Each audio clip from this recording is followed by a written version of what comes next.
फिर से लेकर आ चुके हैं आप लोगों के लिए शाम की सभी ताज़ा और बड़ी खबरें। एक एक कर आपको सारी खबरों की जानकारी देंगे। आज देश दुनिया में क्या कुछ हो रहा है। दरअसल सबसे पहली जो बिग ब्रेकिंग निकल आ रही है, आप लोग बता दें, हाई कोर्ट पहुंचे तेजस्वी यादव, बुरी तरीके से फंस गई है नीतीश सरकार और चुनाव आयोग। इसके बारे में आपको विस्तार से बताएंगे। वहीं पर दूसरी बिग ब्रेकिंग में हम आपको बताएंगे, जी दरअसल आप लोग बता दें, एक बार फिर से भड़के मनोज झा, कहा 6 महीने से ज़्यादा सरकार चलने वाली नहीं है। इसके बारे में आपको विस्तार से बताएंगे। वहीं पर तीसरी बिग ब्रेकिंग में हम आपको बताएंगे, ममता बनर्जी के आगे बुरी तरीके से फेल हुई मोदी सरकार। जी हां, ममता बनर्जी ने खेल दिया सबसे बड़ा पासा। कई जगहों पर मोदी के खिलाफ प्रदर्शन भयंकर। इसके बारे में भी आपको विस्तार से बताएंगे। वहीं पर अगली बिग ब्रेकिंग में हम आपको बताएंगे, सुशील मोदी ने बोला बीजेपी को अलविदा। जी हां, बीजेपी से बगावत कर डाली है सुशील मोदी ने। इसके बारे में भी आपको विस्तार से बताएंगे। वहीं पर अगली बिग ब्रेकिंग में हम आपको बताएंगे, हैशटैग फिर से चलाया गया ट्विटर पर, शर्म करो नीतीश कुमार। जी हां, जिस तरीके से कल नीतीश ने शपथ ग्रहण की है, इसको लेकर ट्विटर पर भयंकर ट्रेंड चलाया जा रहा है। वहीं पर अगली बिग ब्रेकिंग में हम आपको बताएंगे, जी हां दरअसल आप लोग बता दें, भारतीय जनता पार्टी ने नीतीश को कहीं का नहीं छोड़ा, चौतरफा घेर लिया।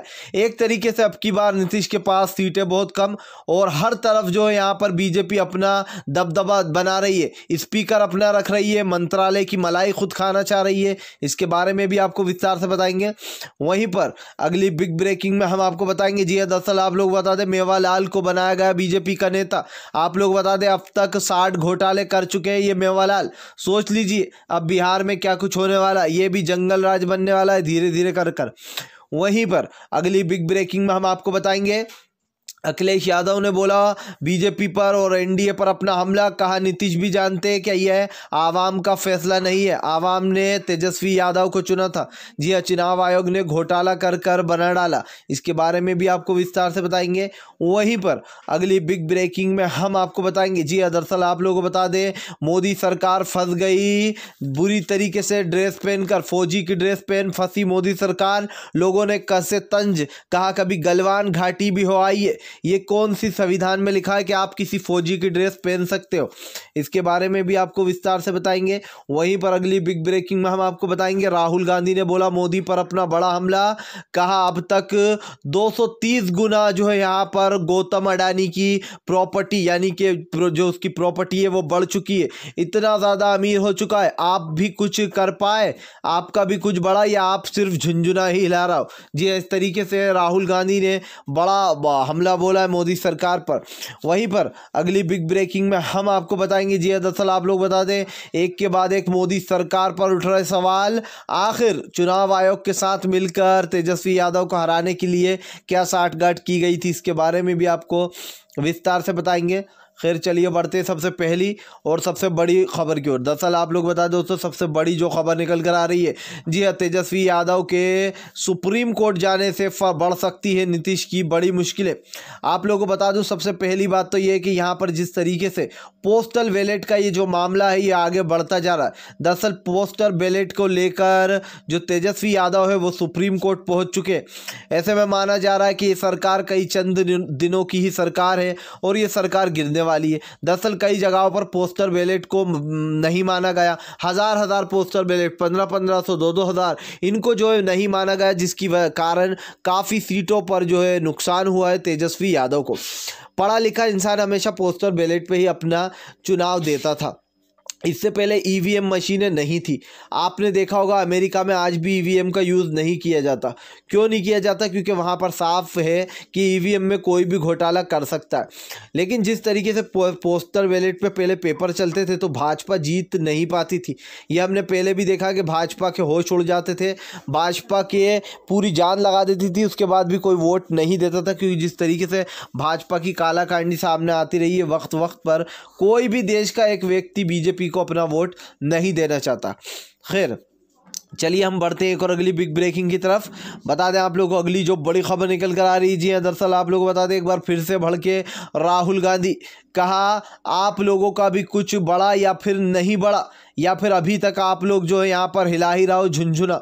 जी हाँ, दरअसल आप लोग बता दें, मोदी के ऊपर निशाना साधते हुए कहा कि अब तक 230 गुना बढ़ चुकी है गौतम अडानी की प्रॉपर्टी। ऐसे में मोदी सरकार जो है और भी पूंजीपतियों को अमीर करती जा रही है।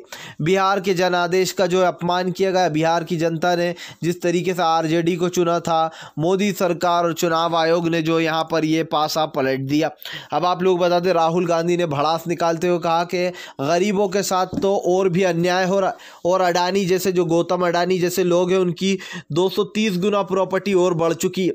तो अब आप सोच लीजिए 230 गुना कितनी होती है। अगर आप जोड़ने जाएंगे तो आपके होश उड़ जाएंगे। और ये बात सच है कि अमीरों को और भी अमीर बनाता जा रही है बीजेपी की सरकार। खैर चलिए हम बढ़ते एक और अगली बिग ब्रेकिंग की तरफ। बता दें आप लोगों को, सुशील मोदी के बगावती सुर। जी हाँ, डिप्टी सीएम के पद से तो हटाया ही गया, लेकिन उन्होंने सोचा था कि कोई और सा पद मिल जाएगा, लेकिन कोई और पद भी नहीं दिया गया मंत्री वगैरह का उनको।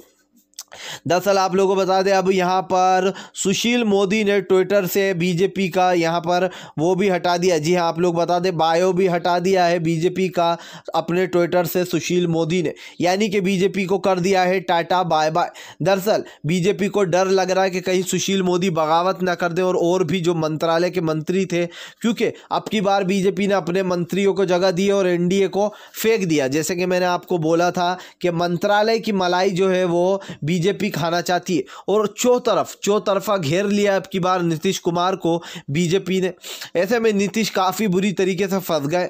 भले ही वो सीएम बन गए, लेकिन उनके पास ज़्यादा पावर नहीं होंगी। मंत्रालय में इन लोग ने अपने लोग घुसेड़ दिए। यहाँ पर सुशील मोदी को उप मुख्यमंत्री की पोस्ट से हटा दिया है। सुशील मोदी आराम से उनकी बात सुन लिया करते थे जो नीतीश बोला करते थे। अब कल को अगर कोई प्रॉब्लम आती है या एनआरसी के खिलाफ होते हैं नीतीश, तो बीजेपी उसके खिलाफ नहीं होगी, क्योंकि बीजेपी तो लगातार कहती आ रही कि एनआरसी हम ला कर रहेंगे। ऐसे में जो बिहार की जनता है वो नीतीश के ऊपर भड़केगी, नीतीश को कहीं का नहीं छोड़ेगी। ऐसे में बीजेपी जब सरकार गिरेगी तो ये ठीक रहा नीतीश के सर पर फोड़ देगी। खैर चलिए हम बढ़ते हैं एक और अगली बिग ब्रेकिंग की तरफ।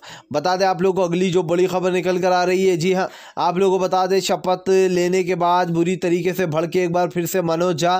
कहा 6 महीने से ज़्यादा ये सरकार नहीं चलने वाली। दोस्तों जिस तरीके से यहाँ पर एनडीए और बीजेपी ने मिलकर सांठगांठ की है, इसका सबसे बड़ा रीज़न ये है कि सभी जानते हैं ये सरकार किस हालात में बनी है और किस विषय में बनी है। ये सरकार झूठी है।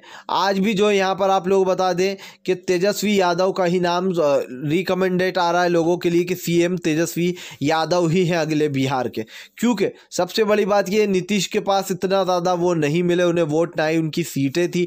बीजेपी ने उन्हें चारों तरफ से घेर लिया, जिसके बाद मनोज झा ने बड़ा हमला बोलते हुए कहा कि ये सरकार सिर्फ 6 महीने की है और 6 महीने बाद हम अपनी सरकार भी बनाएंगे। जी हाँ, जहाँ पर 6 महीने के अंदर ये सरकार गिरने का दावा कर दिया मनोज झा ने। उनका कहना है, नीतीश खुद भी जानते हैं कि वो सीएम बनने लायक नहीं है। इस बार बिहार की जनता ने उन्हें नकार दिया था। इस बार वो जो मौका मांगने गए थे लोगों से, लोगों ने उनको बिल्कुल भी मौका नहीं दिया और नकार दिया। ये बात बिल्कुल सच है कि बीजेपी जो रणनीतियां बना रही है, उस रणनीतियों में बेईमानी का सबसे बड़ा योगदान रहा है। वहीं दूसरी तरफ आप लोगों को बता दें कि यहाँ पर जिस तरीके से एक के बाद एक मोदी के काले सच निकल के आए, चाहे वो किसानों के लिए काला कानून हो या एनआरसी CAA हो। मैं आपको एक चीज़ बता देना चाहता हूँ, देखिए जिसकी लाठी उसकी भैंस, ये आपने सुना होगा। मोदी की अभी क्यों चलती है? क्योंकि वो सबसे ज़्यादा पावर में है। पावर का मतलब ये होता है कि वो अभी पूरे देश का पीएम है, राइट। और पीएम का आप जानते हैं कि पीएम जो होता है वो किसी पर भी अभी हाल फिलहाल दबदबा बना सकता है। जैसे कि सुप्रीम कोर्ट, वहाँ पर कानून में हस्तक्षेप कर रही है बीजेपी की सरकार, जो भाई रातों रात पीएम के द्वारा ट्रांसफ़र करवा दिया जाता है जजों का, अगर जज इनके खिलाफ बोलता है। तो ये मेरा मतलब, जिसकी लाठी उसकी भैंस से ये मतलब है कि जिस दिन इस बार 2024 में पीएम मोदी जैसे ही पीएम के पद से हटे, कि ये सारे जितनी भी रणनीतियाँ चल रही हैं, जितने भी ये कहते हैं ना वजीर खड़े हैं, जितने भी, सब अपने आप ढा जाएगी ये रियासत। बस एक बार पीएम बदल जाए, फिर मैं आपको, यहीं आप भी होगे और यहीं मैं भी होऊंगा, मैं आपको वो बताऊंगा अभी उस दिन का कि देखिए मैंने जो आपसे बोला था कि जिस दिन ये पीएम हट गए ना, उस दिन जो है सब कुछ सुधर जाएगा, क्योंकि पीएम का आप समझते हो सबके ऊपर दबाव डाला जा रहा है। और अभी फिलहाल मैंने जैसे कि बोला, जिसकी लाठी उसकी भैंस, जब तक के पीएम के पद से मोदी जी हटेंगे नहीं तब तक ये अत्याचार और लाचारी चलती रहेगी लोगों के साथ। खैर चलिए हम बढ़ते एक और अगली बिग ब्रेकिंग की तरफ। बता दें आप लोग को अगली जो बड़ी खबर निकल कर आ रही है, अखिलेश यादव ने बोला एनडीए और बीजेपी पर अपना बड़ा हमला, कहा जन आदेश का अपमान कर रहे हैं नीतीश कुमार। दरअसल जिस तरीके से तेजस्वी यादव को बिहार की जनता ने चुना था, उसको लेकर बुरी तरीके से अखिलेश यादव भड़कते हुए नजर आए। उन्होंने आप लोगों को बता दें कहा कि जिस तरीके से जन आदेश ने तेजस्वी यादव को चुना था अपना अगला सीएम, लेकिन पैसे छल बल के तौर पर बीजेपी और एनडीए ने मिलकर ये फैसला बदल दिया। ऐसे में अखिलेश यादव ने यह भी बताया कि किस तरीके से यहाँ पर तेजस्वी यादव के साथ धोखा हुआ है। साफ साफ वो जीत गए थे, जब पहले ही चरण में ये पता चल गया था कि तेजस्वी यादव की जीत हो रही है, तभी बीजेपी ने अपनी प्लानिंग शुरू कर दी थी। बीजेपी को हारने से डर लगता है, बीजेपी को आप लोगों को बता दूं हारने से इतना डर लगता है कि वो किसी भी हद तक उतर सकती है जीतने के लिए। लेकिन कहते हैं कि जैसा देश वैसा भेष, अब इनके साथ ऐसा ही होना पड़ेगा जैसे कि ये खुद है, और इनके साथ ऐसा होने के लिए इनके दिमाग से सोचना पड़ेगा। यानी कि कांग्रेस को अब बहुत ये ज़रूरत है कि वो अपनी रणनीतियों पर ध्यान दे। जैसे कि पहले भी कपिल सिब्बल ने कहा है कि कांग्रेस सीटें ज़्यादा लेने के बारे में सोचती है, ये नहीं सोचती कि ज़्यादा सीटों पर जीता कैसे जाए। और ये रणनीतियाँ बनानी ही होंगी अब कांग्रेस को, वरना आने वाले समय में कांग्रेस ख़त्म हो जाएगी। जी हाँ, इससे अच्छा तो फिर जो आरजेडी का नाम अच्छा उछला, जहाँ पर उन्होंने सीटें भी ज़्यादा आई आरजेडी के पास। तो ऐसे में सबसे बड़ी बात यह है कि सबसे पहले कांग्रेस को अपनी रणनीतियां बदलना होंगी और बीजेपी से भी खतरनाक सोचना, यानी कि उनके भाषा में उनको मात देना सीखना होगा। खैर चलिए हम बढ़ते एक और अगली बिग ब्रेकिंग की तरफ। बता दें आप लोग को अगली जो बड़ी खबर निकल कर आ रही है, सांसद सत्र से डरे पीएम मोदी। जी हाँ, अब नहीं होगी सांसद सत्र इस कोरोना की महामारी में। ज़रा आप मुझे एक बात बताइए, इस कोरोना की महामारी में चुनाव हो सकता है, हमारे पीएम मोदी इधर उधर घूम सकते हैं, लोग हज़ारों लाखों की रैलियों में शामिल हो सकते हैं, उन्हें कोरोना नहीं हुआ और वो बिना मास्कों के शामिल हुए। आप लोगों को बता दें जितने भी लोग थे, जितनी रैलियां हुई बीजेपी की या किसी और की भी, सब लोग बिना मास्क थे, वहाँ पर लाखों करोड़ों की भीड़ थी। जब इनको जो है यहाँ पर इसकी समझ नहीं आई कि कोरोना फैलेगा। अब जब आप लोगों को बता दें सांसद सत्र की बात आई तो ये कैंसिल कर दी गई, क्योंकि विपक्ष अच्छे से जानती है कि अगर सांसद सत्र हुई तो वहाँ पर क्या मुद्दे उठने वाले। सबसे पहला मुद्दा जो उठेगा वो बेरोजगारी का उठने वाला है मोदी के ऊपर। उसके बाद जो मुद्दा उठेगा वो किसान बिल को लेकर उठेगा, जिसका जवाब मोदी सरकार देने से डर रही है। उसके बाद जो मुद्दा उठाया जाएगा वो जिस तरीके से दिवाली पर गरीबी छाई लोगों के ऊपर, लोगों के पास आज पैसा नहीं है। इस कोरोना की महामारी में लोगों को नौकरियों से निकाल दिया गया।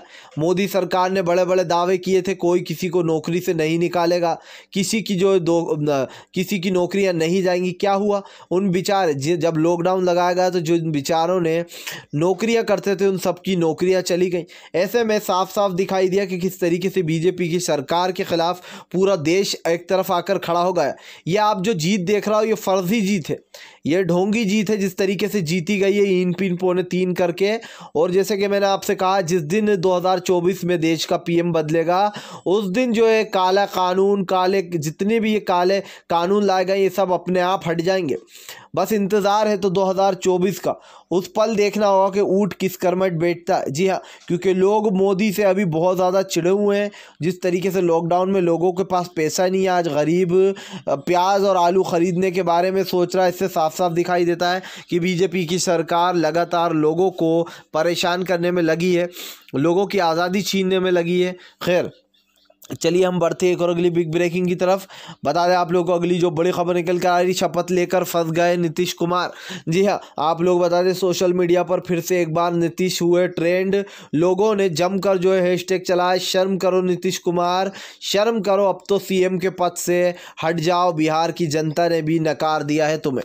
दोस्तों ये आप जानते हैं कि सुशील कुमार मोदी को जिस तरीके से हटाया गया और नीतीश को जिस तरीके से सीएम बनाया गया, ये बीजेपी की ही एक चाल है। इसमें बीजेपी की एक चाल समझ नहीं पाए नीतीश, वो ये है कि वो अच्छे से जानते हैं जब सरकार अगर गिरेगी तो इसका ठीकरा फोड़ने के लिए कोई तो होना चाहिए, क्योंकि इससे तो बीजेपी का नाम खराब होता। कह रहे सरकार गिर गई बीजेपी की, अब कम से कम ये ठीकरा फोड़ने का होगा कि भाई नीतीश की वजह से सरकार गिरी है और हमारा तो कोई इसमें हाथ था ही नहीं, और फिर बीजेपी अपने हाथ ऊपर खड़े कर लेगी। वहीं दूसरी तरफ सुशील मोदी, जिन्होंने अपनी बगावत साफ साफ दिखा दी है, उनका जिस तरीके से यहाँ पर बायो हटाया है बीजेपी का, इससे साफ पता चल जाता है कि सुशील मोदी सोच रहे थे कि अगर उन्हें डिप्टी सीएम का पद नहीं तो कुछ और तो मिलेगा ही, लेकिन उन्हें कुछ भी नहीं मिला। हालांकि बीजेपी ने अब हर जगह अपने लोगों को बिठा दिया। जैसे कि मैंने बताया आपको, उप मुख्यमंत्री के पद पर 2 बीजेपी के ही लोग बैठ गए हैं। ऐसे में इसके बाद जितने भी मंत्रालय की जो मलाई है वो भी आप लोगों को बता दें कि वहाँ पर भी जो बीजेपी के लोग बैठने वाले हैं। तो यहाँ पर एनडीए तो पूरी तरफ से घिर चुकी है चौतरफा, और ऐसे में बड़ा झटका लगता हुआ नजर आ रहा है।